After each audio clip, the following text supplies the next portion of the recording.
Okay, so Redmi Note 10 സീരീസിൻ്റെ ഏത് ഫോണിൻ്റെ unboxing ആണ് നിങ്ങൾക്ക് ഫസ്റ്റ് കാണാൻ താല്പര്യം എന്നൊരു ചോദ്യം ഞാൻ നമ്മുടെ കമ്മ്യൂണിറ്റി പോസ്റ്റിൽ ചോദിച്ചിരുന്നു. നിങ്ങളിൽ ഏകദേശം 75% പേര് പറഞ്ഞത് നിങ്ങൾക്ക് റെഡ്മി നോട്ട് 10 പ്രോ മാക്സിൻ്റെ അൺബോക്സിംഗ് ആണ് കാണാൻ താല്പര്യം. സോ ഇന്നത്തെ വീഡിയോയിൽ നമ്മൾ കാണാൻ പോകുന്നത് റെഡ്മി നോട്ട് 10 പ്രോ മാക്സിൻ്റെ അൺബോക്സിംഗ് ആണ്. അതിനോടൊപ്പം തന്നെ ഞാൻ എൻ്റെ ഫ്രാങ്കായ ഫസ്റ്റ് ഇംപ്രഷൻ, ഫസ്റ്റ് ഒപ്പീനിയനും നിങ്ങളുമായിട്ട് ഈ ഒരു വീഡിയോയിൽ ഷെയർ ചെയ്യുന്നുണ്ട്. നിങ്ങൾ കണ്ടുകൊണ്ടിരിക്കുന്നത് മിസ്റ്റർ പെർഫെക്റ്റ് ടെക് എന്ന യൂട്യൂബ് ചാനലാണ്. ഞാനാണ് ഇതിന് വീഡിയോ ഇഷ്ടപ്പെടുകയാണെങ്കിൽ വീഡിയോ ലൈക്ക് ചെയ്ത് ചാനൽ സബ്സ്ക്രൈബ് ചെയ്യാൻ മറക്കണ്ട. കൂടുതൽ സമയം വേസ്റ്റ് ചെയ്യാതെ ലെറ്റ്സ് റോൾ. സോ ഇതാണ് ഷവോമിയുടെ സൈഡിൽ നിന്നുള്ള റെഡ്മി നോട്ട് 10 പ്രോ മാക്സിൻ്റെ പാക്കേജിംഗ് ആണ്. നിങ്ങൾ ഇതിനു മുമ്പ് ഈ ഒരു ഫോണിൻ്റെ അൺബോക്സിംഗ് പല യൂട്യൂബ് ചാനലിൽ ഓൾറെഡി കണ്ടിട്ടുണ്ടാവും. അതുകൊണ്ട് ഞാൻ കൂടുതൽ വലിച്ചു നീട്ടുന്നില്ല, നമുക്ക് പെട്ടെന്ന് ഈ ഫോൺ അൺബോക്സ് ചെയ്യാം. സോ ഇതാണ് മെയിൻ ബോക്സ് കണ്ടൻറ്റ്. ഫോണുണ്ട്, TPU കേസ്, അതിനോടൊപ്പം തന്നെ 33 വാട്ടിൻ്റെ ഫാസ്റ്റ് ചാർജറും കിട്ടുന്നുണ്ട്. ഓറഞ്ച് ആക്സൻ്റ് ഉള്ള ടൈപ്പ് C ചാർജിങ് കേബിൾ, പിന്നെ user manual and sim ejector pin. നമുക്കിതെല്ലാം മാറ്റി വെച്ചിട്ട് ഫോൺ നോക്കാം. ബാക്ക് നോക്കുകയാണെങ്കിൽ ഞാൻ ശരിക്കും ഇംപ്രസ്ഡ് ആണ്. വളരെ നല്ലൊരു ഗ്രേഡിയൻ്റ് ഫിനിഷാണ് കൊടുത്തിരിക്കുന്നത്. വിൻറ്റേജ് ബ്രോൺസ് ആണ് ഈ കളർ ഓപ്ഷൻ്റെ പേര്. ബാക്കി 2 കളർ ഓപ്ഷൻസ് ഉണ്ട്, dark night and glacial blue. Normally Redmi അല്ലെങ്കിൽ പോക്കോ ഫോൺസിൻ്റെ വെയിറ്റ് കൂടുതലായിരിക്കും, പക്ഷേ ഇത്തവണ റെഡ്മി വെയിറ്റ് കുറച്ചിട്ടുണ്ട്. അതും വിത്ത് ഗ്ലാസ് ബാക്ക് ആണ്. സോ ഗ്ലാസ് ബാക്ക് വരുന്നുണ്ടെങ്കിലും ഷവോമിക്ക് ഈ ഒരു ഫോണിൻ്റെ വെയിറ്റ് 200-ന്റെ താഴെ പിടിച്ചു നിർത്താൻ പറ്റിയിട്ടുണ്ട്. പിന്നെ പറയേണ്ട ആവശ്യമില്ല, നല്ലൊരു പ്രീമിയം ഫീലാണ് കയ്യിലെടുക്കുമ്പോൾ കിട്ടുന്നത്. ഇപ്പോൾ മിക്ക എല്ലാ ബ്രാൻഡുകളും സാംസങ്, റിയൽമി അല്ലെങ്കിൽ പോക്കോ എല്ലാത്തിലും ഇപ്പം പ്ലാസ്റ്റിക് ബാക്കാണ്, പക്ഷേ ഇതിൽ ഇപ്പോഴും ഗ്ലാസ് ബാക്കാണ്. കഴിഞ്ഞ വർഷത്തെ Redmi note 9 series glass back ആയിരുന്നു, ഇതിലും ഗ്ലാസ് ബാക്ക് കൊടുത്തിട്ടുണ്ട്. അതിനോടൊപ്പം തന്നെ പ്ലാസ്റ്റിക്കിൻ്റെ ഫ്രെയിമാണ് കൊടുത്തിരിക്കുന്നത്. ഫോണിൻ്റെ കൂടെ വന്നിരിക്കുന്ന TPU കേസ് നമുക്ക് ടെസ്റ്റ് ചെയ്ത് നോക്കാം. No issues with the TPU case. നല്ല രീതിയിൽ ക്യാമറ പമ്പൊക്കെ കവർ ചെയ്യുന്നുണ്ട്, സൈഡും ബട്ടൺസ് ഒക്കെ നല്ല രീതിയിൽ കവർ ചെയ്ത് വെച്ചിട്ടുണ്ട്. പിന്നെ ഒരു ഫ്രോസ്റ്റഡ് ഫിനിഷ് കൊടുത്തിട്ടുണ്ട് ഈ TPU കേസിന്. So I am really happy and satisfied. ഈ ഫോണിൻ്റെ പോർട്സ് ആൻഡ് ബട്ടൺസ് നോക്കിയാൽ മേളിൽ വീണ്ടും IR ബ്ലാസ്റ്റർ വന്നിട്ടുണ്ട്. So that is a plus feature. Noise cancellation mic ഉണ്ട്, secondary speaker, so dual stereo speaker setup ഉണ്ട്. അതിനോടൊപ്പം തന്നെ ഹെഡ്ഫോൺ ജാക്കും വരുന്നുണ്ട്, അതും ഒരു പ്ലസ് പോയിന്റ് ആണ്. ഫോണിൻ്റെ റൈറ്റ് സൈഡിലാണ് volume rocker and power button plus fingerprint scanner. So side mounted fingerprint സ്കാനറാണ് കൊടുത്തിരിക്കുന്നത്. ലെഫ്റ്റ് സൈഡിലാണ് സിം ട്രേ, ബോട്ടം സൈഡിൽ mic and type C charging port, അതിനോടൊപ്പം തന്നെ ബോട്ടം ഫയറിംഗ് സ്പീക്കേഴ്സും കൊടുത്തിട്ടുണ്ട്. ഈ ഫോണിൽ ഷവോമി 6.67 ഇഞ്ചിൻ്റെ ഫുൾ HD+ സൂപ്പർ ആംബുലൻസ് ഡിസ്പ്ലേ ആണ് കൊടുത്തിരിക്കുന്നത്. നോർമലി ഈ പ്രൈസ് സെഗ്മെൻറ്റിൽ സൂപ്പർ ആംബുലൻസ് ഡിസ്പ്ലേ വരുമ്പോൾ അതിൻ്റെ സൈസ് കുറവായിരിക്കും, 6.4 6.5 ഇഞ്ച് ഡിസ്പ്ലേസ് ആയിരിക്കും നോർമലി. പക്ഷേ ഇതിൽ വലിയൊരു സൂപ്പർ ആംബുലൻസ് ഡിസ്പ്ലേ ആണ്. 6.67 ഇഞ്ചിൻ്റെ ആണ് ഡിസ്പ്ലേ. HDR10ൻ്റെ സപ്പോർട്ട് ഉണ്ട്, 120 ഹെർട്സിൻ്റെ റിഫ്രഷ് റേറ്റും കിട്ടുന്നുണ്ട്. പക്ഷേ ഔട്ട് ഓഫ് ദ ബോക്സ് 60 ഹെർട്സിൻ്റെ ഓപ്ഷനാണ് സെലക്ട് ചെയ്തിരിക്കുന്നത്. നിങ്ങൾക്ക് 120 ഹെർട്സ് വേണമെങ്കിൽ ഡിസ്പ്ലേ ഓപ്ഷനിൽ കയറി 120 ഹെർട്സ് സെലക്ട് ചെയ്യേണ്ടി വരും. ഗൊറില്ല ഗ്ലാസ് 5ൻ്റെ പ്രൊട്ടക്ഷൻ ഉണ്ട്, 240 ഹെർട്സിൻ്റെ ടച്ച് സാമ്പിളിംഗ് കിട്ടുന്നുണ്ട്. സോ ഒരു സ്മൂത്ത് എക്സ്പീരിയൻസ് കിട്ടും.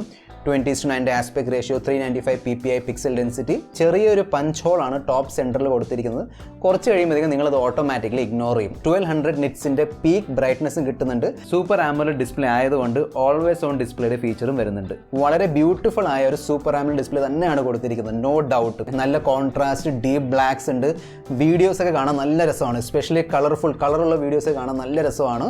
HDR10 ഫീച്ചർ ഉള്ളതുകൊണ്ട് ഒരു അഡീഷണൽ ബെനിഫിറ്റ് ആണ്. HDR വീഡിയോസൊക്കെ നിങ്ങൾക്ക് ആസ്വദിക്കാൻ കഴിയും. യൂട്യൂബ് ആണെങ്കിലും മറ്റ് സ്ട്രീമിംഗ് വെബ്സൈറ്റ്സ് ആണെങ്കിലും HDR വീഡിയോസ് ആസ്വദിക്കാൻ കഴിയും. അതും ഒരു അഡീഷണൽ ബെനിഫിറ്റ് ആണ്. 120 ഹെർട്സിൻ്റെ റിഫ്രഷ് റേറ്റ് ഉള്ളതുകൊണ്ട് ഒരു സ്മൂത്ത് എക്സ്പീരിയൻസ് ആണ് കിട്ടുന്നത്. സ്പെഷ്യലി ഇതിൻ്റെ UIയിൽ നല്ല സൂപ്പർ സ്മൂത്ത് എക്സ്പീരിയൻസ് കിട്ടുന്നുണ്ട്. പിന്നെ 120 ഹെർട്സ് അല്ലെങ്കിൽ 120 FPS സപ്പോർട്ട് ചെയ്യുന്ന ഗെയിംസും ആപ്പൊക്കെ ഉണ്ടെങ്കിൽ ആ ഒരു സ്മൂത്ത്നെസ് അതിലും കിട്ടും. സോ ഡിസ്പ്ലേൻ്റെ പോയിന്റ് ഓഫ് വ്യൂ നിന്ന് ഫുൾ മാർക്സ് ആണ്, ഒരു കംപ്ലൈൻറ്റും ഇല്ല. 3 RAM സ്റ്റോറേജ് വേരിയൻസിലാണ് റെഡ്മി നോട്ട് 10 പ്രോ മാക്സ് വരുന്നത്. 6GB 64GB, 6GB 128GB, 8GB 128GB. First സെയിലിൽ 6GB 128GB മാത്രമായിരുന്നു. അതിനോടൊപ്പം തന്നെ ഡെഡിക്കേറ്റഡ് ആയ മൈക്രോ SD കാർഡിൻ്റെ സ്ലോട്ടും കൊടുത്തിട്ടുണ്ട്. നെക്സ്റ്റ് പ്രൊസസ്സർ നോക്കുകയാണെങ്കിൽ ക്വാൾകോം സ്നാപ്ഡ്രാഗൺ 732G ആണ് വന്നിരിക്കുന്നത്. ഇത് ഓൾറെഡി നമ്മൾ പോക്കോ എക്സിൽ കണ്ടതാണ്, നമ്മൾ അതിൻ്റെയും അൺബോക്സിംഗ് ഒക്കെ ചെയ്തിട്ടുണ്ട്. നല്ലൊരു എഫിഷ്യൻ്റ് ആയ ഒരു പ്രൊസസ്സർ തന്നെയാണ്, എഫിഷ്യൻ്റ് ആയ ഒരു മിഡ് റേഞ്ച് ചിപ്സെറ്റ് തന്നെയാണ്. ഞാൻ കുറച്ച് നേരം കോൾ ഓഫ് ഡ്യൂട്ടി കളിച്ച് നോക്കിയിരുന്നു, എനിക്ക് അങ്ങനെ വലിയ ഇഷ്യൂ ഒന്നും തോന്നിയില്ല. സോ ഞാൻ ഫ്ലാഗ്ഷിപ്പ് ലെവൽ പെർഫോമൻസ് പ്രതീക്ഷിക്കുന്നില്ല. പക്ഷേ ഈ ഒരു ഫോണിൻ്റെ പ്രൈസ് റേഞ്ച് വെച്ച് നോക്കുമ്പോൾ I am happy, I M satisfied. ചെറിയ രീതിയിൽ അവിടെ എവിടെ ചെറിയ ഫ്രെയിം ഡ്രോപ്സ് ഉണ്ട്, ദാറ്റ്സ് ഓക്കെ. പക്ഷേ അങ്ങനെ വലിയ രീതിയിലുള്ള ഇഷ്യൂ ഒന്നും ഞാൻ ഫേസ് ചെയ്തില്ല. നല്ല സ്മൂത്ത് ഗെയിം പ്ലേ ആണ് കിട്ടിയത്. പിന്നെ ഞാൻ പറഞ്ഞ പോലെ 240 ഹെർട്സിൻ്റെ ടച്ച് സാമ്പിളിംഗ് ഉള്ളതുകൊണ്ട് കുറച്ചുകൂടെ ബെറ്റർ റെസ്പോൺസ് കിട്ടും നമുക്ക് ഡിസ്പ്ലേയിൽ നിന്നും. പിന്നെ CODയിൽ നമുക്ക് high settings, very high settings വരെ എനേബിൾ ചെയ്യാൻ കഴിയുന്നുണ്ട്. സോ ആ ഓപ്ഷൻ ഉണ്ട്. സോ അതൊരു പ്ലസ് പോയിന്റ് തന്നെയാണ്. സോ എനിക്ക് അങ്ങനെ പെർഫോമൻസിൻ്റെ പോയിന്റ് ഓഫ് വ്യൂ ഇഷ്യൂ ഒന്നും ഫീൽ ചെയ്തില്ല. ഔട്ട് ഓഫ് ദ ബോക്സ് ആൻഡ്രോയിഡിൻ്റെ ലേറ്റസ്റ്റ് ആൻഡ്രോയിഡ് 11 ആണ്. സോ ലേറ്റസ്റ്റ് MIUI 12 ഉണ്ട്. പണ്ടൊക്കെ റെഡ്മി ഫോൺസിൽ ഇഷ്ടം പോലെ തേർഡ് പാർട്ടി ബ്ലോട്ട്വെയർസ് വന്നുകൊണ്ടിരുന്നതാണ്. ഇപ്പം അവർ ആ ഒരു പ്രവണത കുറച്ചിട്ടുണ്ട്. വളരെ നല്ലൊരു പോയിന്റ് തന്നെയാണ്. പക്ഷേ ആ ഫസ്റ്റ് പാർട്ടി ബ്ലോട്ട്വെയർസ് എപ്പോഴും ഉണ്ട്. മീൻ്റെ കുറേ മീ പേ ആപ്പ്, പിന്നെ മീ മ്യൂസിക്, അങ്ങനെ കുറേ ആപ്പുകളുണ്ടല്ലോ. ആ ആപ്പ് ഇപ്പോഴും വരുന്നുണ്ട്. ഗെറ്റ് ആപ്പ് ഉണ്ട്. സോ ഗെറ്റ് ആപ്പ് ഇപ്പോഴും ഉണ്ട്, അതെടുത്ത് കളഞ്ഞിട്ടില്ല. സെക്യൂരിറ്റി ആപ്പും വരുന്നുണ്ട്. പക്ഷേ ഷവോമി പറഞ്ഞനുസരിച്ച് 12.5, സോ MIUI 12.5 വരുമ്പം നമുക്ക് ഈ ഒരു ഫസ്റ്റ് പാർട്ടി ആപ്ലിക്കേഷൻ എടുത്ത് കളയാൻ കഴിയും. നെക്സ്റ്റ് നമുക്ക് ഈ ഫോണിൻ്റെ ഹൈലൈറ്റ് ഫീച്ചറായ ഇതിൻ്റെ ക്യാമറ സെറ്റപ്പ് നോക്കാം. സ്പെഷ്യലി ഇതിൻ്റെ പ്രൈമറി സെൻസർ 108 മെഗാ പിക്സലിൻ്റെ പ്രൈമറി സെൻസറാണ് കൊടുത്തിരിക്കുന്നത്. ബാക്കി 3 ക്യാമറാസാണ് 8 മെഗാ പിക്സലിൻ്റെ അൾട്രാ വൈഡ്, 5 മെഗാ പിക്സലിൻ്റെ ഒരു മാക്രോ അല്ലെങ്കിൽ ഷവോമി സൂപ്പർ മാക്രോ എന്നാണ് വിളിക്കുന്നത്, പ്ലസ് 2 മെഗാ പിക്സലിൻ്റെ ഡെപ്ത് സെൻസർ. ഞാൻ ഇതുവരെ എടുത്ത ഫോട്ടോസ് വെച്ച് നോക്കുമ്പോൾ എനിക്ക് അങ്ങനെ ഇഷ്യൂസ് ഒന്നുമില്ല. നല്ല ഫോട്ടോസ് തന്നെയാണ് കിട്ടുന്നത്. ഇനിയും ടെസ്റ്റ് ചെയ്യണം. സ്പെഷ്യലി ഇതിൻ്റെ 108 മെഗാ പിക്സലിൻ്റെ ക്യാമറ ഇനിയും ടെസ്റ്റ് ചെയ്യണം. പക്ഷേ 64 മെഗാ പിക്സൽ വെച്ച് നോക്കുമ്പോൾ അങ്ങനെ അത്രയും ഭയങ്കരമായൊരു ഇമ്പ്രൂവ്മെൻറ്റോ അങ്ങനെ ഭയങ്കരമായൊരു എക്സ്ട്രാ ബെനിഫിറ്റ് ഒന്നും എനിക്ക് തോന്നിയില്ല, ഇതുവരെ തോന്നിയിട്ടില്ല.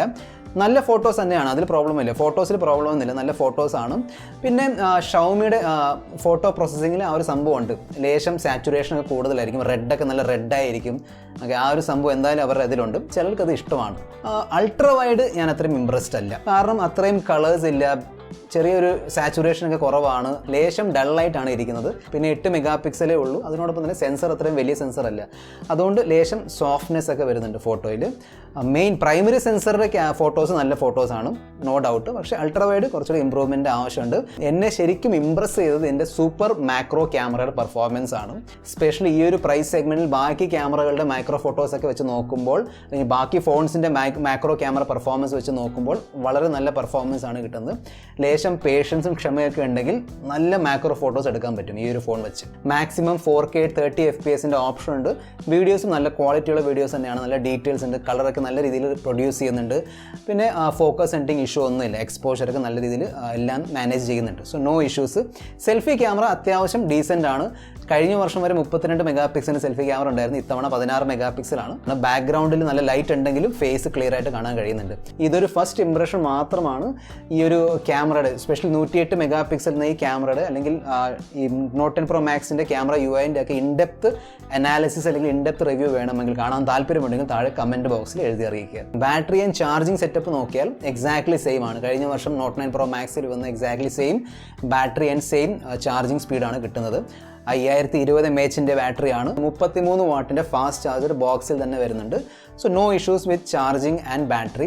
ഞാൻ പറഞ്ഞില്ല, കുറച്ചുകൂടെ ടെസ്റ്റ് ചെയ്യണം. ടെസ്റ്റ് ചെയ്താലേ നമുക്ക് മനസ്സിലാവുള്ളൂ എങ്ങനെയാണ് അതിൻ്റെ ബാറ്ററി ലൈഫും ബാറ്ററി ബാക്കപ്പിൻ്റെ സിറ്റുവേഷനൊക്കെ നമുക്ക് ഇൻഡെപ്ത് റിവ്യൂവിൽ നോക്കാം. പിന്നെ ഡ്യുവൽ സ്റ്റീരിയോ സ്പീക്കേഴ്സ് ഇപ്പം ട്രെൻഡാണ്. മിഡ് റേഞ്ച് സെഗ്മെൻറ്റിലും നല്ല ഡ്യുവൽ സ്റ്റീരിയോ സ്പീക്കേഴ്സ് കിട്ടുന്നുണ്ട്. ഫോണിൻ്റെ ഇയർ പീസിലൂടെ മാത്രമല്ല സെക്കൻഡറി സ്പീക്കർ വർക്കാവുന്നത്, ഒരു ഡെഡിക്കേറ്റഡ് സ്പീക്കർ തന്നെ കൊടുത്തിട്ടുണ്ട്. അത് വളരെ നല്ലൊരു ഫീച്ചറാണ്, കാരണം നല്ല കംപ്ലീറ്റ് സൗണ്ട് വരുന്നുണ്ട്. അത്രയും അധികം ലൗഡൊന്നുമല്ല, എനിക്ക് ഭയങ്കര ലൗഡായിട്ട് തോന്നിയിട്ടില്ല, പക്ഷേ വരുന്ന സൗണ്ട് നല്ല ക്വാളിറ്റി സൗണ്ട് തന്നെയാണ്. So no issues with the audio performance.